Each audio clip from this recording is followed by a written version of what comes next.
Hi everybody, welcome back to another video. Well, you know, sometimes you do feel for some sweet treats, and today I feel for some sweet treats. So I'm going to be baking potato pudding. Right, so I add my little twist to it. It may not be something that you are accustomed to where potato pudding is concerned, but it's still gonna turn out tasting lovely, and I'm sure you want to try it please when I'm finished. All right, so some of the ingredients I'll be using are not traditional, so you won't hear me say authentic potato pudding. This is just my version of the potato pudding. So I'm going to be showing you the ingredients that I'll be using, and we'll take it from there. Alright, so for the potato pudding, these are the ingredients that I'll be using. So if you look over here, this is a sweet potato.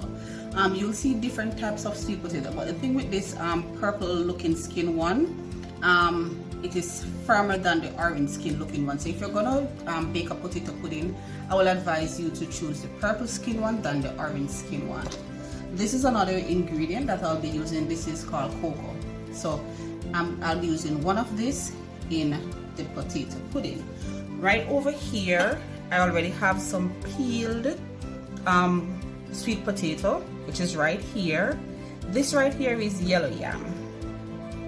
This is yellow yam. This is a piece of pumpkin. These two yellow pieces are pumpkin, and of course this white one here is the cocoa.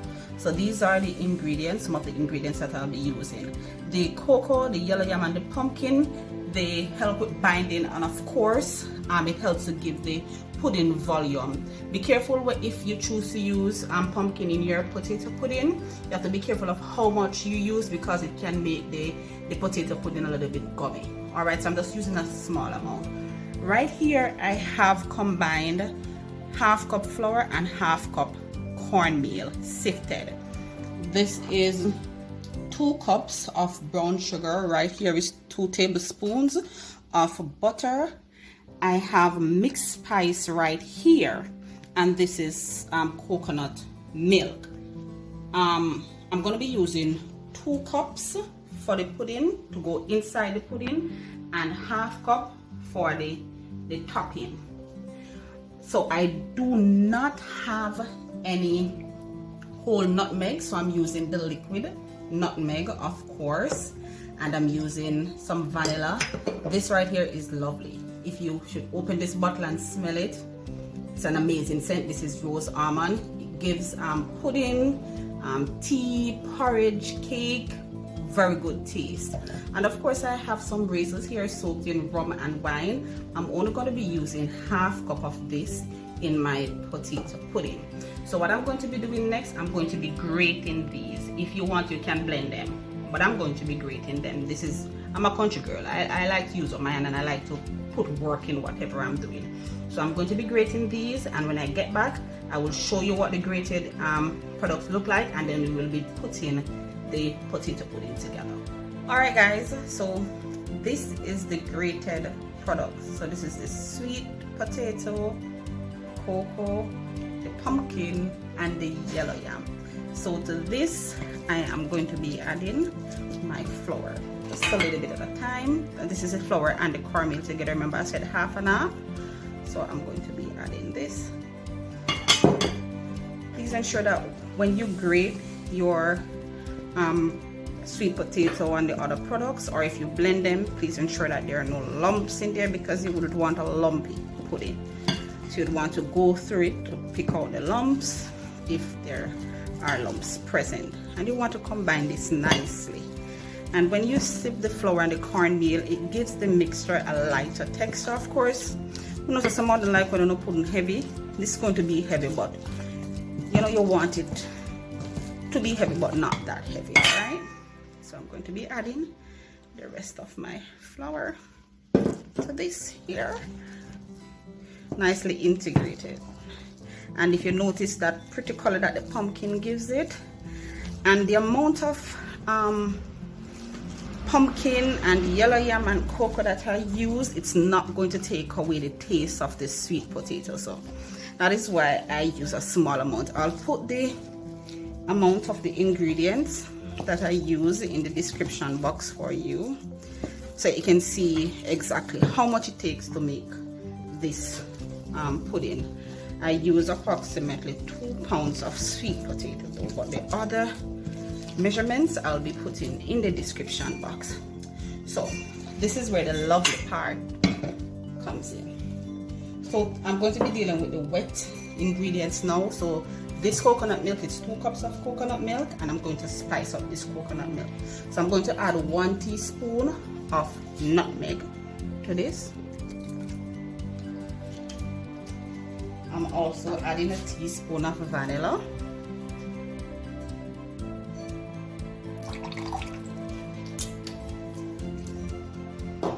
And same thing for the rose and almond, 1 teaspoon.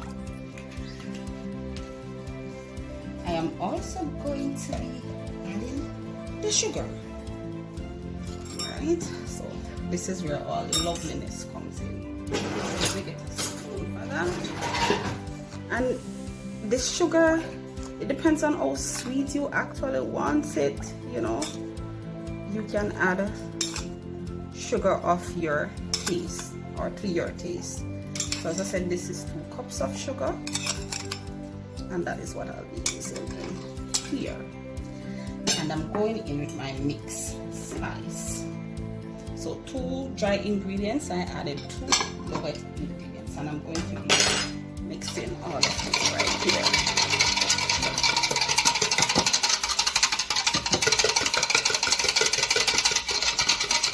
And it smells really lovely.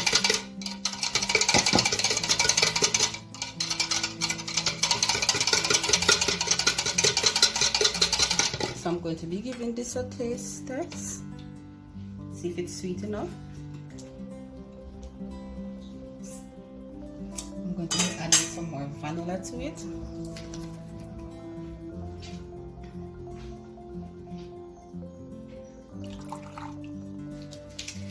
And I'm going to be adding just a little bit more sugar to it.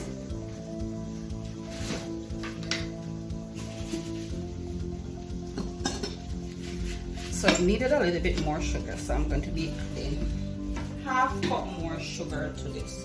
So in total I'm using 2.5 cups of sugar.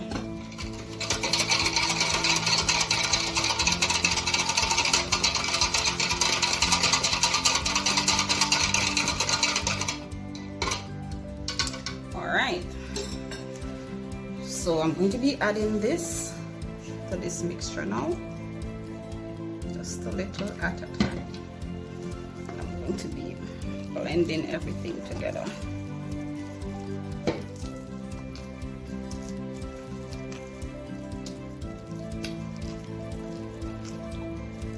Alright guys, so I'm going to be adding the butter to this now. You don't have to melt it, because if you should watch other videos, you'll realize that some persons just slice the butter and put it in there. I melt mine because I like when everything is integrated, so that is why I melt the butter. So I'm adding my butter to this mixture now, and I'm combining this.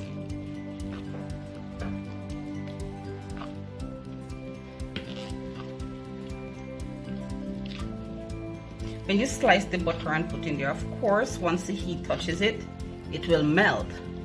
But you know, even though it will melt, you cannot see that the entire pudding has butter in it. When you melt it yourself and, you know, fold it in the mixture, you can be certain that this has some, all of it has butter in it. So this is the raisin here. I'm just draining off this little bit of rum and wine I soaked these.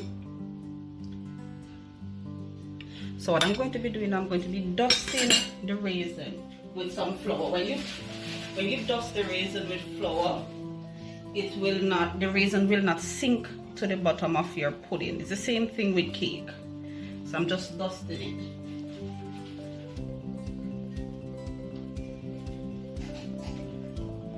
So dusting it with some flour, and then I'm going to be, then I will add it to the mixture. Alright, so I'm integrating everything now, putting all the raisin, and the raisin with the rum and the wine smell really good. Yes, smell really good. So for the topping, I'm going to bake this cake for approximately 1 hour and 45 minutes. But after 1 hour, I'll be adding the topping to it. So for the topping, I'll be using coconut milk, sugar, of course, some of the spices, and butter. So after 1 hour, I'm going to remove the pudding from the oven and add the topping to it. So I already have a grease baking sheet over here. Well, not baking sheet, baking tin. It's already greased, and my oven is already preheated to 350 degrees Fahrenheit or 180 degrees Celsius. So I'm going to turn this out now. I'm excited. I am excited.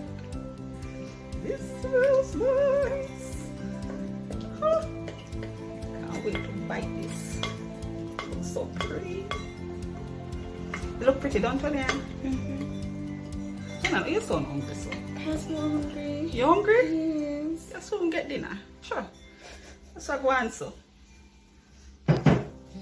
Alright, so this is my pudding. Tell me that it looks good. Alright, so I'm going to be putting this in the oven now. 350 degrees Fahrenheit or 180 degrees Celsius. So I'm going to bake this for 1 hour. Then I'll take it out, put the topping on, and then put it back in for another 45 minutes. Alright guys, so after 1 hour, this is what the pudding looks like. So remember I spoke to you about the topping. So this is of course coconut milk, melted butter, and some of the liquid spices that I have. And of course it is sweetened with some sugar, and I added a little bit of salt to it. So I'm going to be pouring this over the top now. Now you can pour as much as you want to, depending on how slushy you want the top. Alright, try not to let this seep to the side like what I just did. That's like one of the biggest mistakes that you can make, but I can rectify that one. Just gonna have to leave it in the oven a little bit more so that the sides can get to dry up nicely. Of course your topping is going to be a little bit sweeter than the coconut milk mixture that you added to the pudding.